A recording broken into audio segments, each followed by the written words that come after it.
किसान भाइयों, आज आपको बताएंगे नाइट्रोजन कैसे आप खेत में डाल सकते हैं और कितना मात्रा में डाल सकते हैं और कैसे डाल सकते हैं, सारी चीज़ों के बारे में। अगर आप मेरे चैनल पर पहली बार आए हैं तो मेरे चैनल को लाइक सब्सक्राइब शेयर करें। मैं ऐसा वीडियो बार बार लाता रहता हूं और अंत तक आपको ये वीडियो देखना है, नहीं तो आप भी एक पार्ट भी मिस कर दीजिएगा तो आपको जानने में ये दिक्कत होगी जो नाइट्रोजन कौन सा कैसा डाले और किस में कितना मात्रा में नाइट्रोजन होता है या फास्फोरस होता है। फास्फोरस का थोड़ा बताएंगे लेकिन नाइट्रोजन का पूरा बता देंगे, और कहाँ से मिलेगा और कौन कौन चीज़ ज़्यादा डालने से ये मिलेगा और कम डालने से क्या मिलेगा, सारी चीज़ के बारे में अंत तक आप वीडियो देखते रहें। वीडियो में बने रहिएगा, वीडियो पूरा देखिएगा तो आज आपको पता चल जाएगा जो नाइट्रोजन का क्या मामला है और ये कैसे मिलता है और कैसे इसका मतलब पूरा हो जाता है। इससे नाइट्रोजन से न्यूट्रिएंट्स, माइक्रो न्यूट्रिएंट्स, मुख्य पोषक तत्व, अन्य पोषक तत्व जैसे सूक्ष्म तत्व होते हैं, ये सब देना होता है। और नाइट्रोजन जैसे ही आप दीजिएगा इसको नाइट्राइट फॉर्म में देना होता है या नाइट्रोजन यूनाइटेड फॉर्म में। अमोनिया फाउंड इन्हीं तीन रूप में होता है, पौधे में नाइट्रोजन ले पाता है।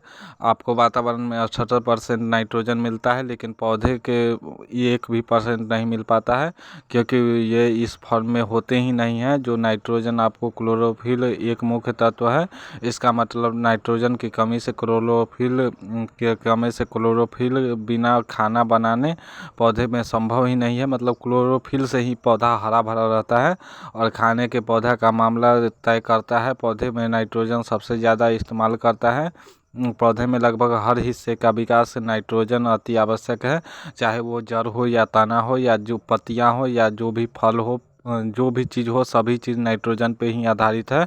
इसकी कमी पूरा करने के लिए साधारण तौर पे यूरिया का प्रयोग किया जाता है जिसमें 40% नाइट्रोजन पाया जाता है। यूरिया डालने से 3 से 4 दिन में यह काम करना शुरू कर देता है। लगभग 20 दिन तक यह काम करता है। 20 दिन बहुत हो गया, मैक्सिमम वो ज़्यादा दिन हो जाता है।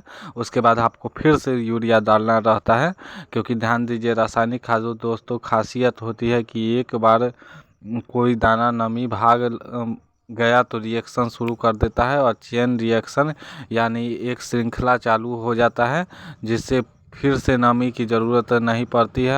हम रिसर्च में यहाँ तक पाया कि अगर 6% तक नमी हो मिट्टी में तो यूरिया एक्टिवेट यानी सक्रिय हो जाता है। इसीलिए लोग कहते हैं यूरिया या कोई भी चीज़ हो जो नाइट्रोजन हो वो वहाँ वाला में आप नमी के दूर रखें, नहीं तो नमी के स्थान पे इसका बहुत दिक्कत हो जाता है। यूरिया लगातार इस्तेमाल करने से आपके मिट्टी का पीएच घट जाता है। यूरिया खुद न्यूट्रल होता है, इसलिए इसका पीएच मान 7 हो जाता है, इसके आसपास होता है। यूरिया का इस्तेमाल नर्सरी में नहीं करना चाहिए। अगर आप नर्सरी के पौधे में कीजिएगा तो नर्सरी का पौधा गल ही जाता है ज़्यादातर। इसका एक भी दाना आपको पड़ जाएगा छोटा कोमल पौधे पे तो वो आराम से गल जाता है, जिसका बहुत बड़ा डिमेरिट है नाइट्रोजन का, मतलब यूरिया का।